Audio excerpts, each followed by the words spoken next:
Hi guys, कैसे हो आप लोग। दोस्तों, welcome to another lecture of IOQM pre RMO. अगर आप प्री-आरएमओ की तैयारी कर रहे हैं, इसका मतलब आप अपने जो फियर है उनको फेस कर रहे हैं और रिस्क उठाने का मौका ले लिया है आप लोगों ने। अब दोस्तों, एक चीज आप लोग जानते हैं, प्री-आरएमओ की जो पढ़ाई है वो जेईई एडवांस से भी टफ होती है। इसका मतलब अगर इस लेक्चर में जो चीजें हैं आपको पहली बार में समझ में नहीं आ रही है तो कोई बात नहीं दोस्तों, ये टॉपिक का दर्द है या आप लोगों का दर्द नहीं है। तो प्लीज इन वीडियोस को अपने पेज से देखें। रिकॉर्डेड वीडियोस रखने का सबसे इंपॉर्टेंट रीजन दोस्तों यही है कि आप इनको अपने पेज से देखें। प्लीज एक करेक्ट पोस्चर में बैठकर आप इन वीडियोस को देखें। अवॉइड करें मोबाइल में इन वीडियोस को देखना, टैबलेट या फिर डेस्कटॉप पर देखें। एक अच्छी सी कॉपी बनाइए जिसके अंदर आप लोग को नोट्स बनाने हैं। मेरी बुक सॉल्व करने के लिए एक अलग से होमवर्क कॉपी बनाइए अगर आप प्री-आरएमओ के बिल्कुल सीरियस एस्पिरेंट हैं तो। अगर आप मुझसे लाइव पढ़ना चाहते हैं तो IIT जेईई पे आप लोग सब्सक्रिप्शन ले सकते हैं अनअकैडमी के ऊपर पीजे लाइव कोड यूज करके। उसका जो लिंक है वो डिस्क्रिप्शन में दे रखा है। इससे रिलेटेड जो ये अगर आप मेरी बुक परचेज करना चाहते हैं वो भी आप लोगों को अमेजोन की वेबसाइट पर मिल जाएगी, उसका लिंक भी डिस्क्रिप्शन में दे रखा है। तो दोस्तों, प्लीज इस लेक्चर को अच्छे से एंजॉय कीजिए और हैप्पी लर्निंग। सो ये इनमो 1995 में आया था क्वेश्चन। इनमो 1995 इनमो 1995 में ये क्वेश्चन आया था। ठीक है, इनमो 1995 में ये क्वेश्चन था, late A and B be integers such that GCD of A, B is 1। को प्राइम हो गए। इंटीजर्स मतलब नेगेटिव भी हो सकता है, right. If x² plus AX plus B equal to 0, x² plus 2AX plus B equal to 0 has integer roots, prove that there exist infinite pairs A and B for this condition to happen। for this condition to happen। so दोस्तों, ये बताए, अब देखो इनमो के अंदर क्या होता है। सेम कॉन्सेप्ट देखिए, हम लोगों ने पढ़ा हुआ है कि भाई इंटीजर रूट्स होते हैं। अगर इंटीजर रूट्स हैं तो डिस्क्रिमिनेंट परफेक्ट स्क्वायर होता है। ये कॉन्सेप्ट हम लोगों को पता है, राइट। इस कॉन्सेप्ट को ही अप्लाई करते हुए सोफिस्टिकेशन यहां पे बढ़ा दिया है। आरएमओ के अंदर अगर आता तो थोड़ा सा और इजी होता। इनमो के अंदर आया तो इसको बिल्कुल जनरलाइज कर दिया है। अब आप सोचो कि ए और बी के इनफाइनाइट पेयर्स आप लोगों को निकालने। तो अगर मेरा थॉट प्रोसेस क्या है, थॉट प्रोसेस समझने की कोशिश करना। अगर मैं ए को किसी फंक्शन के रूप में रिप्रेजेंट कर दूं और बी को भी किसी फंक्शन के रूप में रिप्रेजेंट कर दूं अलग अलग, सच दैट के और एल इंटीजर्स हैं, ठीक है, रैंडम इंटीजर्स है, तो मैं के और एल को वेरी करके इनफाइनाइट ए और बी के पेयर जनरेट कर सकता हूं। तो बस मुझे यह सोचना है कि क्या मैं ए और बी को इस तरह से फंक्शंस में रिप्रेजेंट कर सकता हूं। यह बहुत इंपॉर्टेंट थॉट प्रोसेस है दोस्तों। ठीक है, ट्राई कीजिए आप लोग। वही तो करवा रहा हूं भावुक, वही तो करवा रहा हूं भावुक। ठीक है, तो ए और बी इंटीजर्स है, क्वेश्चन को समझते हैं हम लोग। ए और बी इंटीजर्स है, x² plus AX plus B, x² plus 2AX plus B, ये दोनों ही के रूट्स इंटीजर आएंगे। ये हमें दे रखा है। Prove that there exist infinite pairs A, B for this condition to happen. ये हम लोग को बोल रखा है। जल्दी से इसको ट्राई कीजिए, आप ट्राई आउट कीजिए।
हुआ क्या भाई लोग?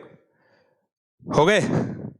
अब देखो मैं बताता हूं आपको, मैं इसको देखो आप लोगों के लिए इसको बाइफरकेट करता हूं। मैं मुझे करना क्या है, मेरे को जो जो आता है ना पहले मैं वो लिख दूंगा। इस क्वेश्चन को अप्रोच करने के लिए देखो इनमो की प्रॉब्लम है, इनमो की प्रॉब्लम को हमें कैसे अप्रोच करना पड़ता है ये मैं समझाता हूं। पहले मुझे जो जो आता है ना वो लिख दूंगा। मैं पहले मैं क्या बोलूंगा कि भाई पहली इक्वेशन का जो डिस्क्रिमिनेंट है वो परफेक्ट स्क्वायर होना चाहिए, इंटीजर की कंडीशन यही होती है।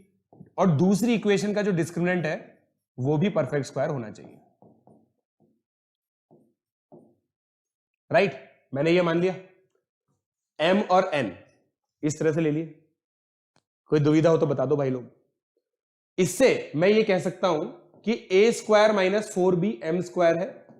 इससे मैं ये कह सकता हूं कि a square minus b n square है। ये मुझे समझ में आ रहा है अभी तक। ये मुझे समझ में आ रहा है अभी तक, ठीक है। अब अगर मैं इस इक्वेशन को 4 से मल्टीप्लाई करके सब्ट्रैक्ट करूं तो क्या मैं लिख सकता हूं 4n square minus m square is equal to 3a square. अब देखो दोस्तों मेरा थॉट प्रोसेस क्या है, थॉट प्रोसेस समझने की कोशिश करना। मेरा थॉट प्रोसेस ये है कि यार मुझे सर ने ये चीज बताई थी कि दो चीज का प्रोडक्ट अगर इंटीजर है तो मैं इसको किसी तरह से फैक्टराइज करके a equal to i1 b equal to i2 लिख सकता हूं, जहां पे i1 इंटू i2 के बराबर है। इस तरह के बहुत सारे क्वेश्चन कर चुके हैं हम लोग। Difference of two perfect squares किसी नंबर के बराबर है, इस तरह के बहुत सारे इनफाइनाइट क्वेश्चन कर चुके हैं। कर चुके नहीं कर चुके ये बताओ पहले आप, कर चुके नहीं कर चुके हम लोग? हाँ करेंगे बेटा। सर पहली लाइन के लास्ट में क्या लिखा है, पहली लाइन के लास्ट में ये चीज तो देखो मैंने, आप तो ये समझो सॉल्यूशन ये है, सॉल्यूशन ये है, इस चीज को भूल जाओ अभी के लिए। बस ये सॉल्यूशन समझो आप। पहली लाइन के लास्ट में जीसीडी इक्वल टू 1 लिखा है, अगर इस लाइन की बात कर रहे हो। क्लियर? प्लस पे बेटा मेरा यही चल रहा है, प्लस पे भी मैं यहीं पे ही हूं। मुझे पता है बहुत सारे बच्चे अप्रैल में आने वाले हैं, इसलिए अभी प्लस और ये बराबर है, उसके बाद प्लस काफी ज्यादा आगे बढ़ जाएगा। ये क्लियर हो गया? बताओ ना, समझ में आ गए? अभी तक मैंने ये चीज की है बस। 4n square minus m square equal to 3a square, a square, ये चीज तो मुझे पता थी, ये चीज तो मुझे हमेशा से याद थी कि भाई जब भी इंटीजर या रैशनल रूट्स होता है तो डिस्क्रिमिनेंट परफेक्ट स्क्वायर होता है। तो इसके केस तो हम लोग ले ही लिए। 4n square minus m square equal to 3a square आ गया। अब आगे बढ़ते हैं। देखो a स्क्वायर माइनस 4b, याद दिला देता हूं मैं आपको, ये m स्क्वायर लिया था मैंने, a square minus b excuse me, m square ले लिया मैंने, ठीक है। और मेरा क्या है 4n square minus m square 3a square आया। अब देखो a और b का जीसीडी 1 है, ये हमें लेना है। जीसीडी मतलब एचसीएफ ऑफ a और b 1 है, ठीक है। तो ऑब्वियसली एक इवन होगा एक ऑड होगा, ये मुझे समझ में आता है। एक इवन एक ऑड होगा, राइट, या फिर दोनों ऑड हो सकते हैं और जीसीडी 1 आ सकता है, दोनों में से कुछ भी चीज हो सकती है, ठीक है। अब देखो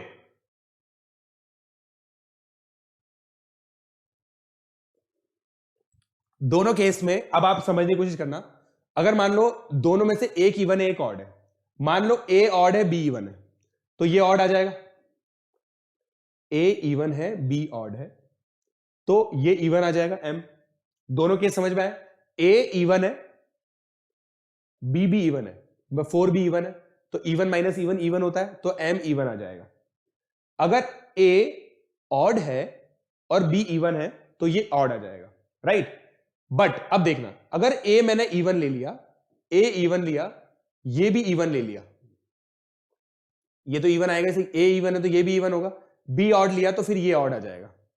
मतलब कुल मिला के मेरा थॉट प्रोसेस क्या है मैं आप लोगों को बता देता हूं।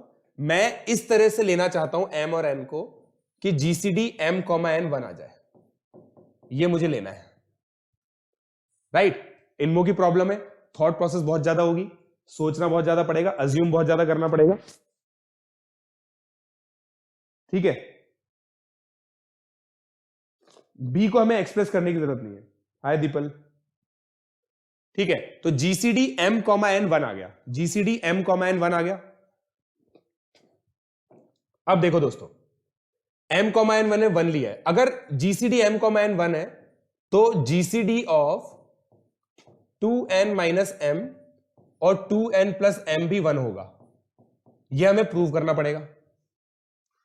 ठीक है, इसको प्रूव करने का बहुत सिंपल तरीका है, मैंने ये जीसीडी 1 लिया है जानबूझ के मैंने 1 लिया है, और फिर मैं ये कह रहा हूं कि इसको मैं 1 लूंगा।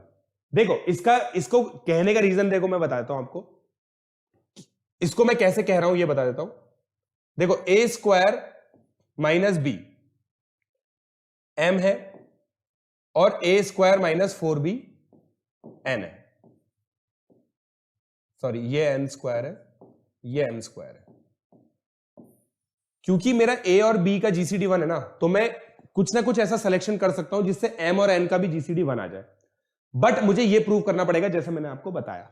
अब मैं इसको प्रूव करूंगा कॉन्ट्राडिक्शन से, ध्यान से देखना, कॉन्ट्राडिक्शन से मैं बोल देता हूं कि भाई जीसीडी 1 नहीं है, जीसीडी 1 नहीं है, तो कोई ना कोई एक ऐसा प्राइम नंबर होगा ऑड, क्योंकि देखो ये नंबर m और n दोस्तों इनका जीसीडी 1 है, तो मैं कह सकता हूं एक इवन होगा एक ऑड होगा, दोनों तो इवन हो नहीं सकते, दोनों इवन हो नहीं सकते, इसका मतलब ये ऑड होगा, एक ऑड होगा एक इवन होगा, राइट। p ऑड ले लेता हूं मैं, ठीक है, तो p divides 2n minus m और p divides 2n plus m लेता हूं मैं। क्यों? क्योंकि मैं इसका उल्टा मान रहा हूं, मैं बोल रहा हूं कि भाई जीसीडी ये है ही नहीं, 1 है ही नहीं जीसीडी, राइट। मैं ये बोल रहा हूं कि जीसीडी 1 है ही नहीं, कुछ प्राइम नंबर p के लिए ऐसा हो रहा है कि भाई वो 2n माइनस m भी उससे डिविजिबल है, 2n प्लस m भी डिविजिबल है। इसका मतलब बट क्या होता है, अगर एक प्राइम नंबर दो नंबर्स को डिवाइड कर रहा है तो उनके सम को भी डिवाइड करेगा, तो इनका सम क्या हो गया 4n, ठीक है, p डिवाइड्स 4n। अब p क्योंकि ऑड है तो मैं कह सकता हूं p डिवाइड्स n। सिमिलरली इनके डिफरेंस को भी डिवाइड करेगा, तो इनका डिफरेंस क्या आएगा 2m, तो इसका मतलब p डिवाइड्स m। इससे ये आ गया कि GCD of m comma n greater than equal to p आ गया, जो कि कॉन्ट्राडिक्शन है। ये कॉन्ट्राडिक्शन आ गया भाई लोग, ये चीज समझनी पड़ेगी आपको।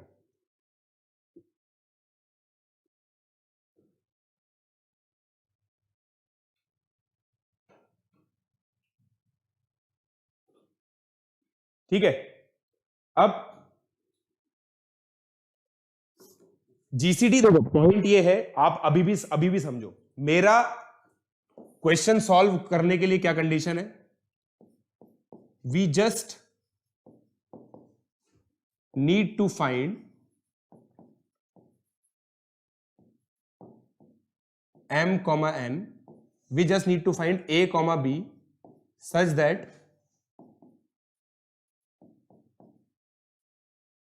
they are infinite, right। मतलब इनफाइनाइट a comma b हमें फाइंड करने।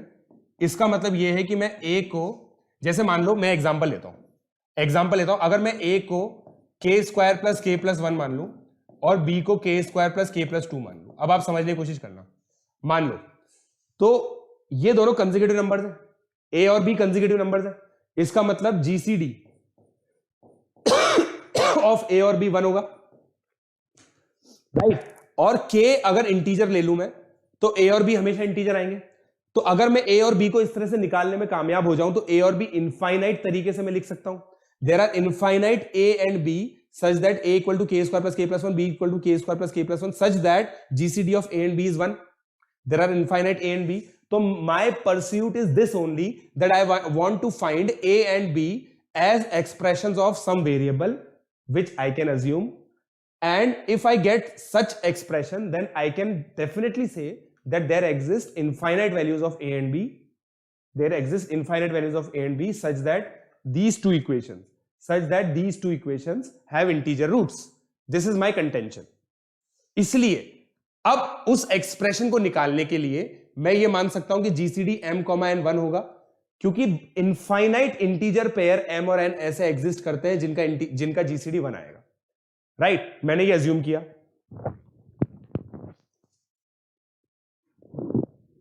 राइट। अब देखिए P divides 2m, P divides m, ये हो गया GCD m comma n greater than equal to P हो गया। इसका मतलब इनका GCD भी 1 होगा। अब देखना, इसको देखो, मैं एक काम करता हूं, 2n माइनस m को L स्क्वायर मानता हूं और 2n। ओके, सो दोस्तों वी आर बैक। तो मैंने क्या लिखा है यहां पे, मैंने 2n माइनस m को L स्क्वायर अज्यूम किया है और 2n प्लस m को 3k स्क्वायर अज्यूम किया है। ठीक है, sorry for the internet issue. अब 2n माइनस m को L square, 2n plus m को 3k स्क्वायर क्यों किया? क्योंकि इन दोनों का प्रोडक्ट ही ये देखो, पिछली वाली इक्वेशन में यहां पे देखो 4n square minus m square equal to 3a square है। इसको मैं फैक्टराइज कर सकता हूं। अब आपको समझ में आया होगा कि भाई सर 2n माइनस m और 2n प्लस m के पीछे क्यों पड़े थे। अब आपको समझ में आ गया कि 2n माइनस m और 2n प्लस m के पीछे क्यों पड़ा था मैं।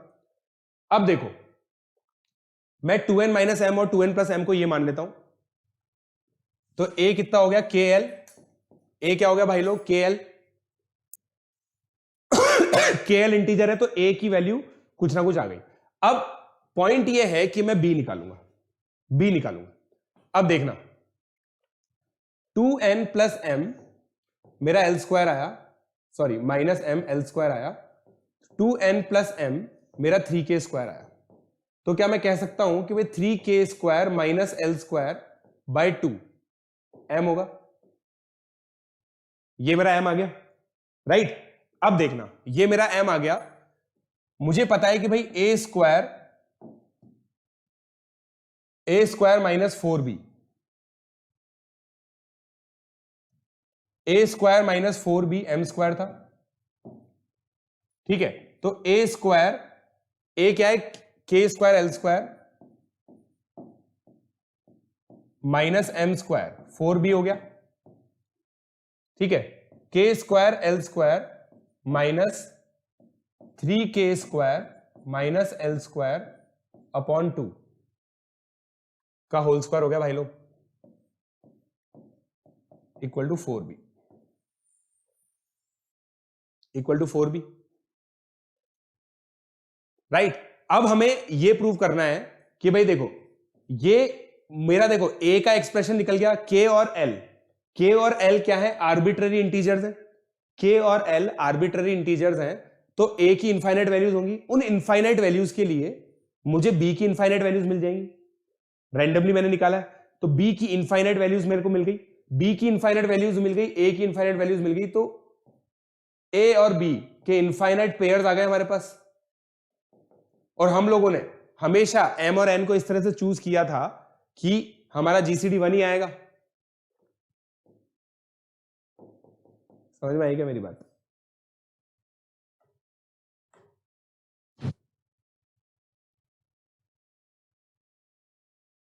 राइट सर, P प्राइम ही क्यों? पिछले वाले एक्सप्रेशन में मैं बढ़िया मानवादित्य, अब तो वीडियो आई गया।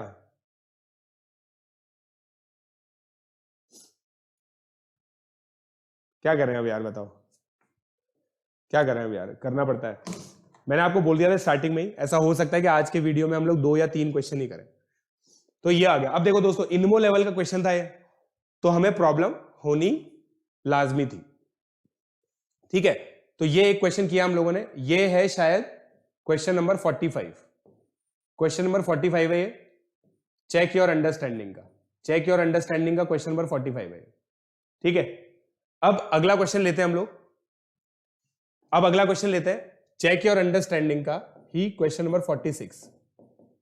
क्वेश्चन क्या है, if fx is equal to ax square plus bx plus c,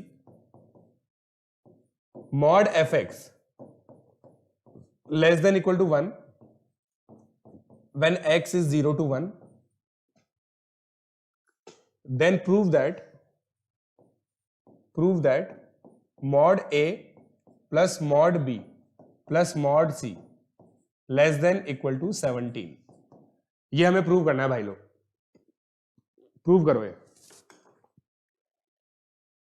कुछ को पी वाला समझ में नहीं आया? हाँ बिल्कुल भावुक, बिल्कुल सही समझ गया तू, भावुक बिल्कुल सही समझ गया तू।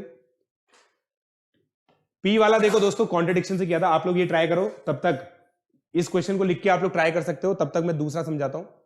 ये देखो मैंने क्या किया था, ये समझना।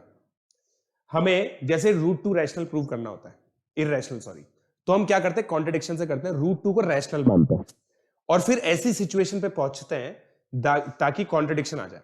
ये ऐसा ही मैंने यहां पे किया है। मुझे ये दिया हुआ है कि जीसीडी m, n 1 है और मुझे ये प्रूव करना था कि इनका जीसीडी 1 होगा। मैंने इसका उल्टा माना, मैंने बोला कि भाई इनका जीसीडी 1 नहीं है, राइट।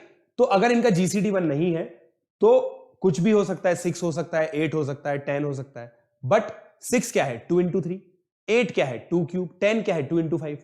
प्राइम नंबर के प्रोडक्ट से ही बनता है कोई भी नंबर, राइट, जो कंपोजिट होता है। तो मैंने माना कि भाई अगर मान लो 6 है, इनका एच जीसीडी 6 है, तो 3 भी भाई दोनों को डिवाइड करेगा। तो ये पी ऑड लिया मैंने ताकि वो दोनों को डिवाइड करे। मान सकता हूं मैं अगर जीसीडी 1 नहीं है तो कोई ना कोई प्री प्राइम नंबर होगा जो दोनों को डिवाइड करेगा। अगर दोनों को डिवाइड करने वाला ऐसा प्री प्राइम नंबर है तो वो इन दोनों के सम को भी डिवाइड करेगा। इन दोनों के सम को डिवाइड करेगा मतलब इन दोनों का सम करोगे तो 4n आएगा। तो अब क्योंकि p मैंने ऑड माना है तो 4n, p 4n को डिवाइड कर रहा है, इसका मतलब p n को डिवाइड कर रहा है। सिमिलरली इनके डिफरेंस को भी डिवाइड करेगा, तो इससे ये आ गया। आई होप अब आपको समझ में आया होगा। अब ये वाला क्वेश्चन करो।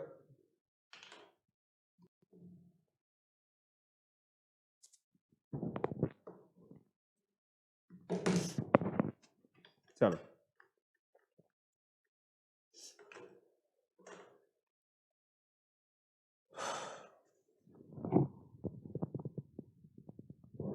अब थोड़ी होगा बफर यार, अब थोड़ी हो रहा होगा बफर, अब थोड़ी हो रहा होगा बफर। एक मिनट रुको, मेरे हिसाब से अब तो आ जाना चाहिए वीडियो यार, जितना मुझे लगता है अब तो वीडियो आ जाना चाहिए।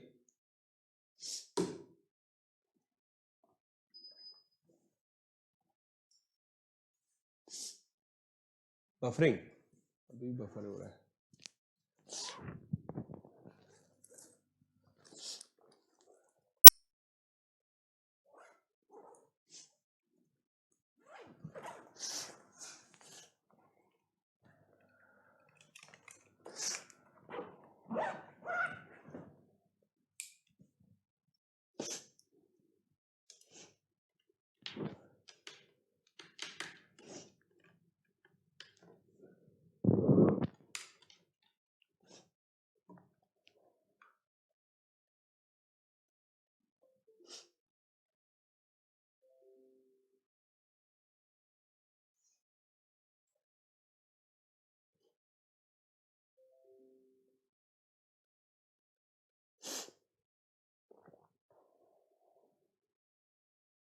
चलो अब आ गया।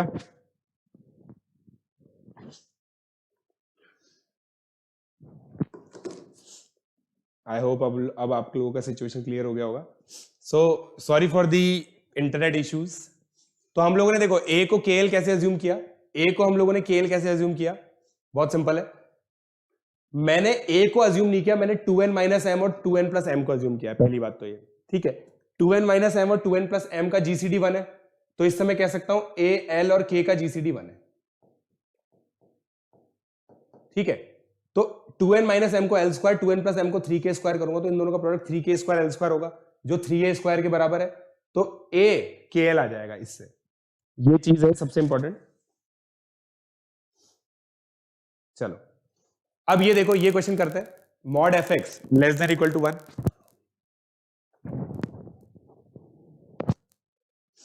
Mod F X less than equal to 1। अब इस क्वेश्चन को हम लोग करेंगे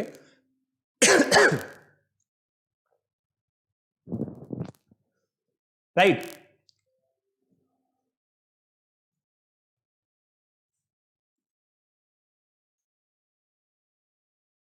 अब मुझे क्या चाहिए, a minus B plus c, a minus B plus c चाहिए। देखो अगर मैं a को ग्रेटर देन 0 मान लू,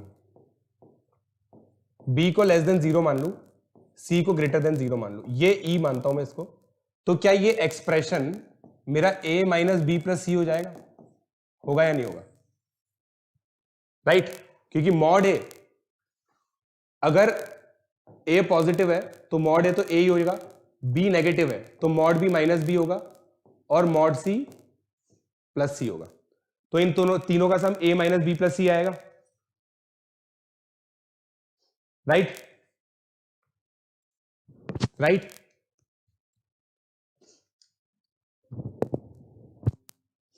ये क्लियर हो गया आप लोगों को?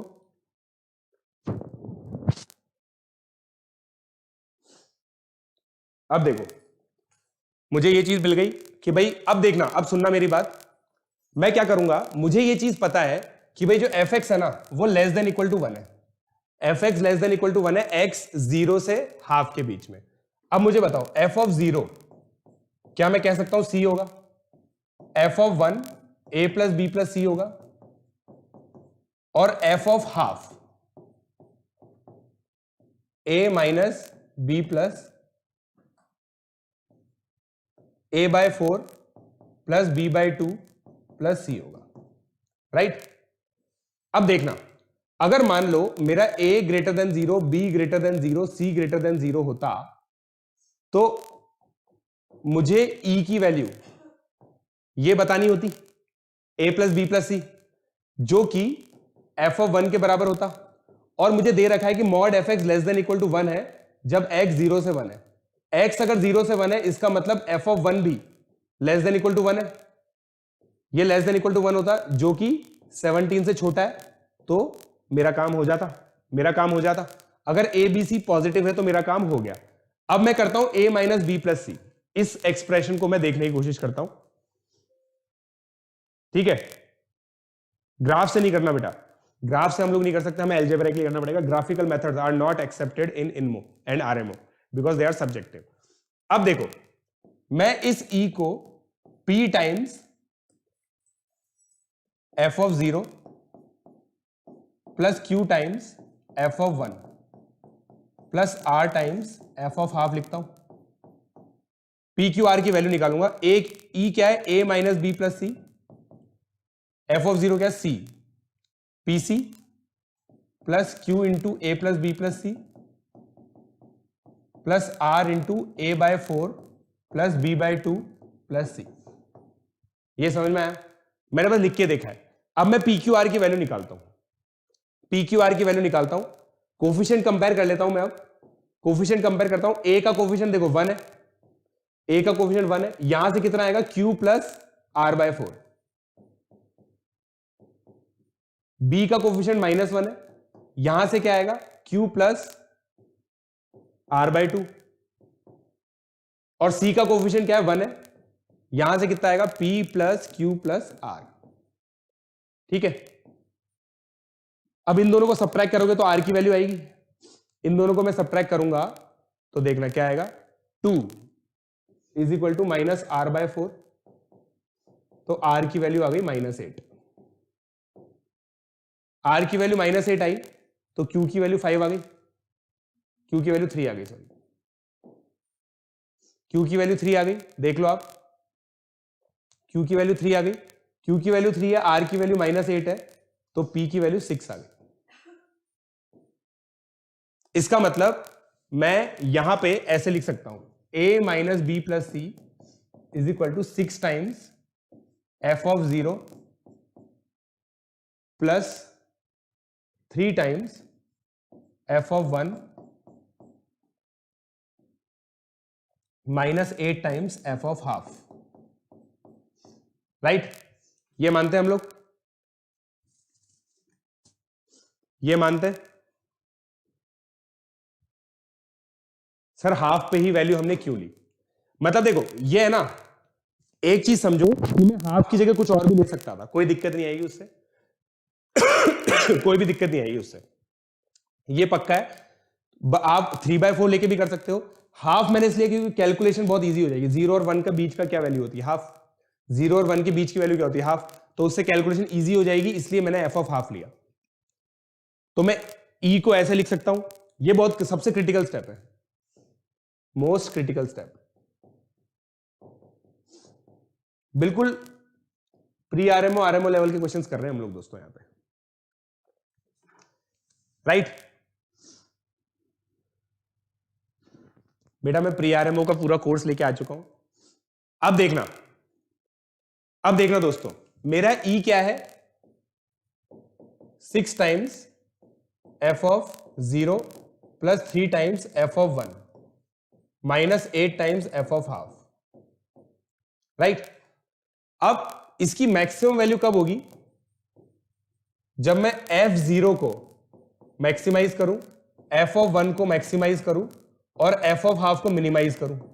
क्योंकि देखो f ऑफ 0 और f ऑफ 1 वैल्यू बढ़ा रहे, f ऑफ हाफ वैल्यू घटा रहा है।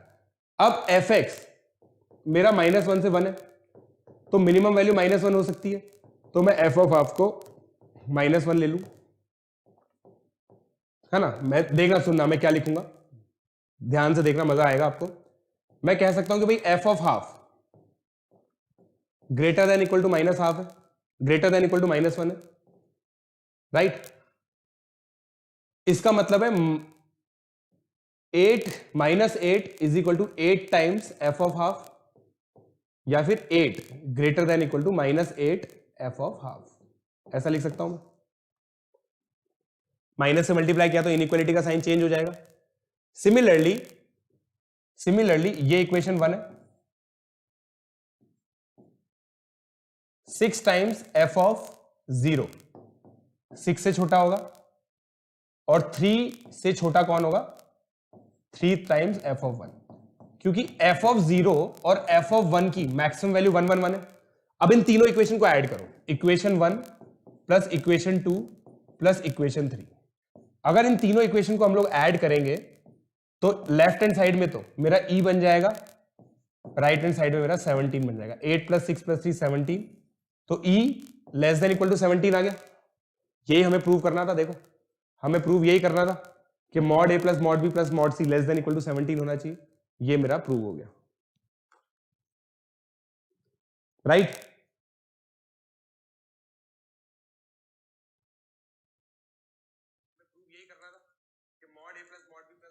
हाँ यार माइक पे प्रॉब्लम आ रही है, 1 मिनट रुक जाओ, माइक पे सही करता हूं मैं।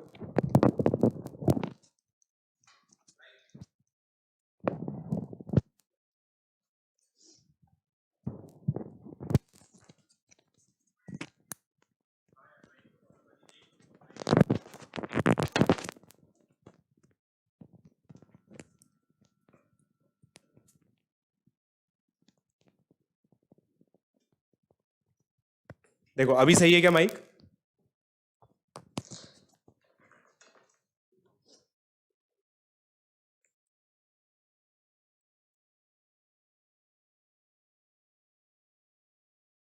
अभी सही है क्या माइक? देखो अभी सही है क्या माइक?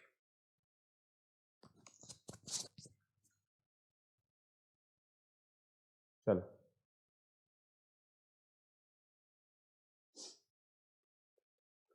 नहीं नहीं नहीं भावुक, देख बेटा भावुक अपन ऐसा नहीं कर सकते। भावुक का क्वेश्चन क्या है? भावुक का क्वेश्चन ये है कि भाई हम इनफाइनेटली ऐसे लिख सकते हैं क्या? भावुक कह रहा है कि सर ऐसे तो आप इनफाइनेटली लिख लो। यहां पे ये चीज समझो कि हमने 3 ही वेरिएबल क्यों लिए। देखो मेरे पास कोफिशिएंट कंपेयर करने के लिए केवल 3 वेरिएबल है। 3 वेरिएबल मतलब 3 इक्वेशन।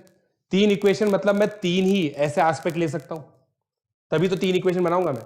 तो 3 इक्वेशन 3 अननोन, राइट? तो 3 ही ले सकता हूं मैं यहां पे।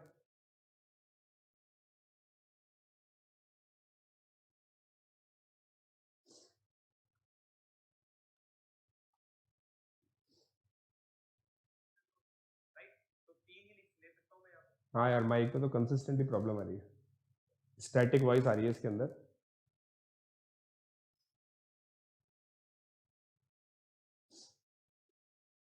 चलो कुछ इसका जुगाड़ करेंगे।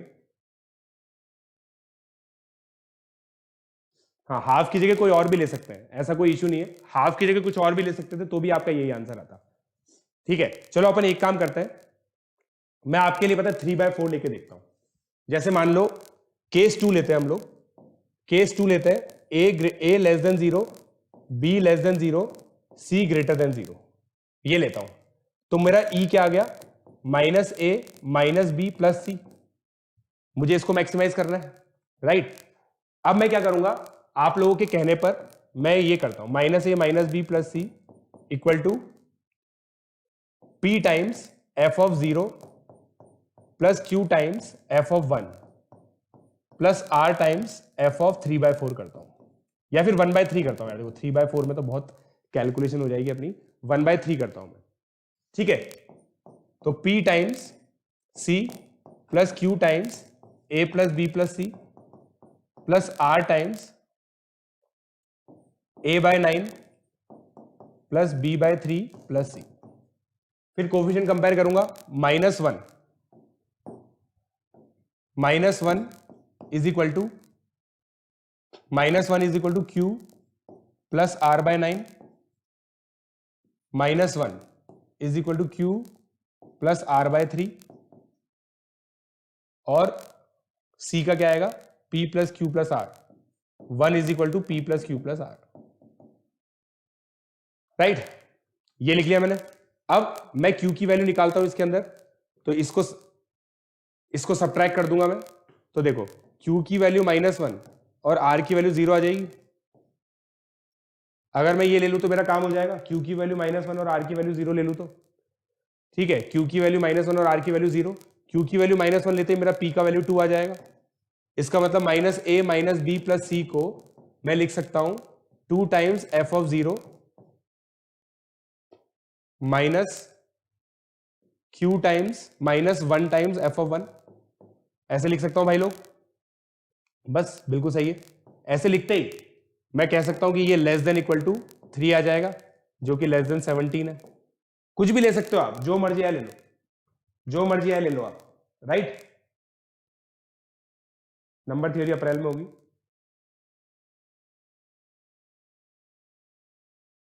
देखना भावुक, सारे केसेस लिख लिए, सारे केसेस वैसे लिखने पड़ेंगे इसके अंदर दोस्तों, ऐसा विदाउट लॉस ऑफ जनरलिटी, मतलब जनरलिटी के साथ हम लोग नहीं कह सकते, हमें सारे केसेस लिखने पड़ेंगे। ठीक है, चलिए अगला क्वेश्चन करते हैं। अब अगला क्वेश्चन लेता हूं मैं।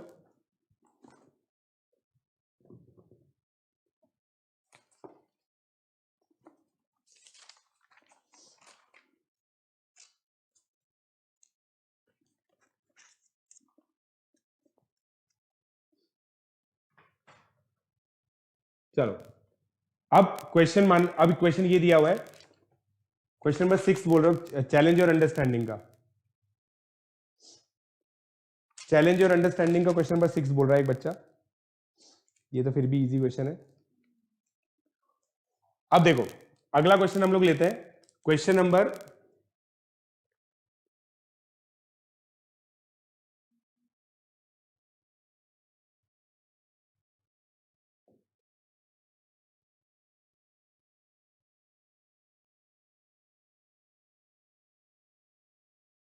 क्वेश्चन नंबर 5 लेते हैं हम लोग। देखो चैलेंज और अंडरस्टैंडिंग का, चैलेंज और अंडरस्टैंडिंग का question number 5, A square plus A B plus B square greater than equal to 3 times A plus B minus 1 for all A B belongs to are.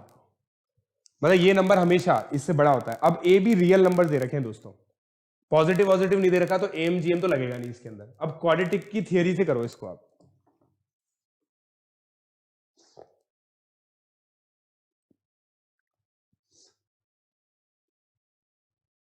C Y you कौन सा creative boy, see why मतलब check your understanding या challenge your understanding. Check your understanding का तो करवा चुका हूं मैं, चैलेंज योर अंडरस्टैंडिंग का कराना तो बताओ।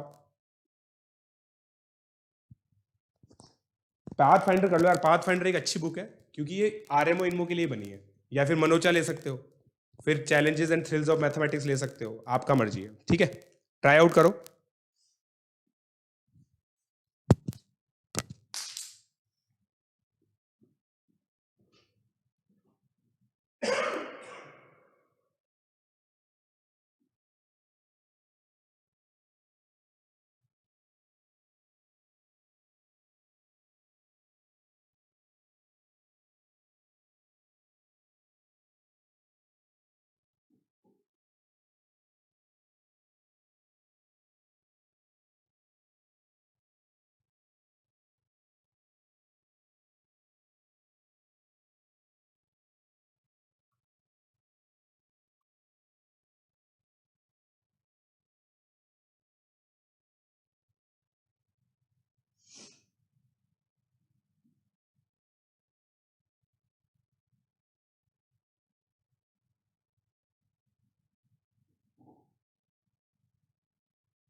हो गया?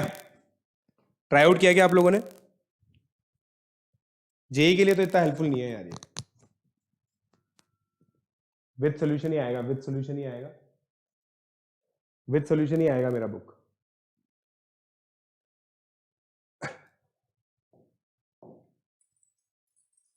अब देखो, इसको मैं ऐसे लिख सकता हूं कि भाई मुझे ये प्रूव करना है, right? -3a -3b plus 3 greater than equal to 0 prove करना है। इसका मतलब मुझे ये प्रूव करना है, इसका मतलब मुझे ये प्रूव करना है,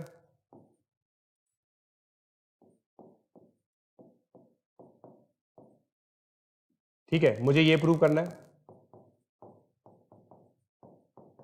इसका मतलब मुझे ये प्रूव करना है कि इसका जो डिस्क्रिमिनेंट होगा ना इस क्वाड्रेटिक का, वो लेस देन इक्वल टू 0 होगा। मुझे ये प्रूव करना है, क्योंकि देखो ये क्वाड्रेटिक अगर ऐसी बनेगी, अगर इस यहां पे मैं f ऑफ a प्लॉट करूं और यहां पे मैं a प्लॉट कर रहा हूं, तो इस इक्वेशन का मतलब होता है डिस्क्रिमिनेंट इक्वल टू 0 और इसका मतलब होता है d लेस देन 0। इन दोनों ही केस में ये वाला सिचुएशन पॉज हो रहा है, तो इसका मतलब मुझे discriminant less than equal to 0 prove करना है। इसका मतलब मुझे b - 3 का whole square -4 times b square -3b + 3 less than equal to 0 prove करना है। इसका मतलब मुझे b square -6b + 9 -4b square + 12b -12 less than equal to 0 prove करना है।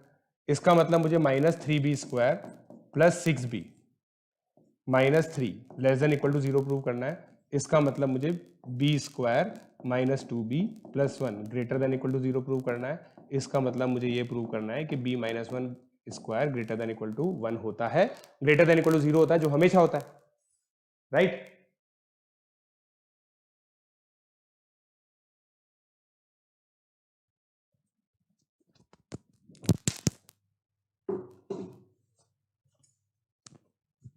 स्टैटिक नॉइज आ रही है यार, क्या करें हम इसका?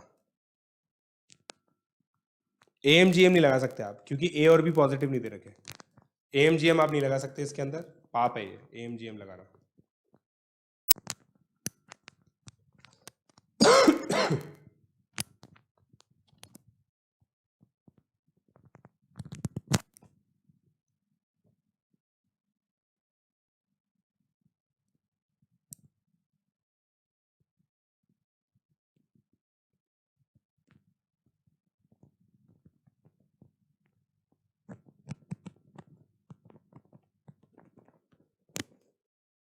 राइट? कंप्लीट है ये, कंप्लीट हो गया, ठीक है। अब अगला क्वेश्चन करते हैं।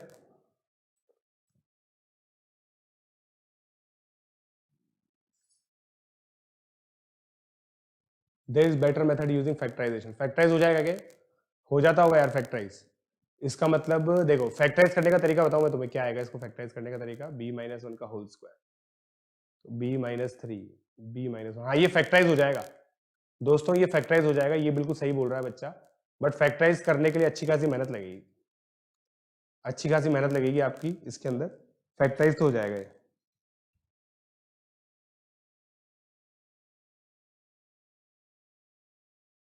अबे CYU मतलब मैं बस ये पूछ रहा हूँ, चेक या चैलेंज? चेक योर अंडरस्टैंडिंग या चैलेंज योर अंडरस्टैंडिंग? कौन सा क्वेश्चन करना है तुम्हें, ये बता देना भाई।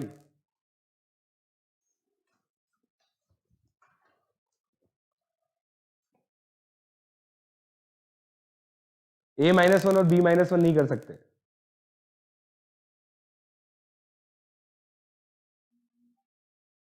नहीं फटेंगे। Check, okay. Check your understanding का छठा क्वेश्चन करते हैं दोस्तों। चेक योर अंडरस्टैंडिंग का छठा क्वेश्चन करते हैं, ठीक है। चेक योर अंडरस्टैंडिंग का छठा क्वेश्चन क्या है? Find all real solutions of, ये करो दोस्तों, find all real solutions of x की पावर 10 माइनस x की power 8 plus 8x6 minus 24x की power 4 plus 32x square minus 48 equal to 0, right? ये करो, ये ट्राई आउट करना है हमें।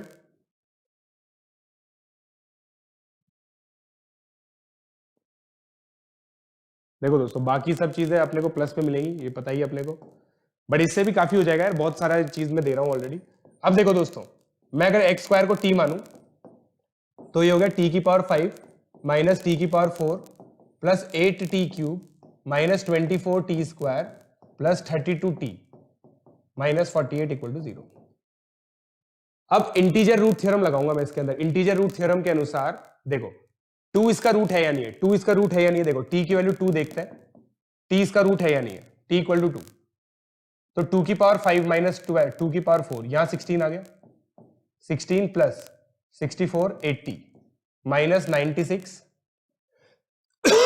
प्लस 64 माइनस 48, कितना आ गया 64 60 120 144 माइनस 144 इक्वल टू 0। तो इसका मतलब 2 इसका रूट है, तो इसका मतलब t माइनस 2 इंटू टी की पावर 4 प्लस टी क्यूब। अब इसको फैक्टराइज कर रहा हूं, राइट। अब 8t क्यूब चाहिए मुझे, माइनस 2t क्यूब आ रहा है, माइनस 2t क्यूब आ रहा है, तो मुझे क्या चाहिए,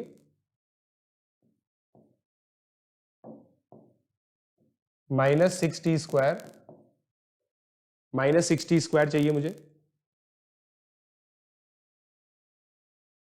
plus 2t cube plus 6t cube, नहीं प्लस 6t स्क्वायर चाहिए, minus 2t cube plus 10t square चाहिए मुझे, सॉरी मैं इसको फैक्टराइज कर रहा हूं आप लोगों के लिए। t की पावर 4 माइ plus T cube plus 10t square, तो 10t cube minus 2t cube सही हो गया। t की पावर यहां तक मैंने मैनेज कर लिया, माइनस 20t स्क्वायर, माइनस 20 तो minus 4t minus 24 plus 24 equal to 0 आ गए। तो देखो t इक्वल टू 2 से तो मेरा एक्स स्क्वायर इक्वल टू 2 आ गया, तो x equal to plus minus root 2 आ गया। एक सोल्यूशन तो ये आ गया, राइट, एक सोल्यूशन तो ये आ गया। क्या मैसेज पढ़ूं भाई,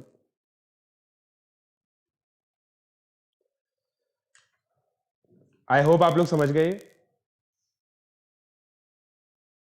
मेथड तो देखो लेंदी है, मेथड तो नहीं, कौन सा वाला, पिछले वाले क्वेश्चन के अंदर, पिछले वाले क्वेश्चन में बोल रहे हो क्या?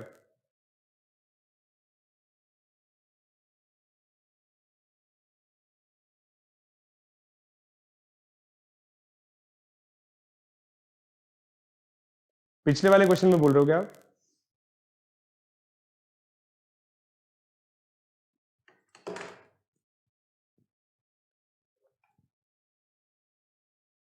आ गया ना?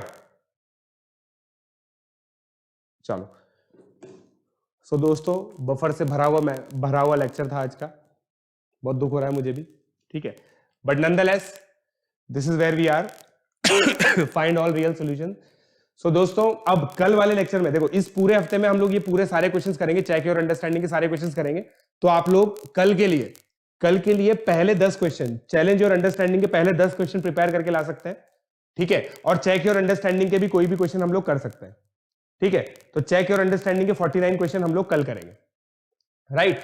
तो होमवर्क के लिए आप लोगों के लिए यही है, ये क्वेश्चंस करके देखिए आप लोग, और कोशिश कीजिए कि पूरी पाथ फाइंडर आप कर सके, चेक योर अंडरस्टैंडिंग और चैलेंज योर अंडरस्टैंडिंग। मेरा सजेशन है कि एक बार सॉल्व्ड एग्जांपल जरूर देखिएगा, सॉल्व्ड एग्जांपल से काफी हेल्प मिलेगी।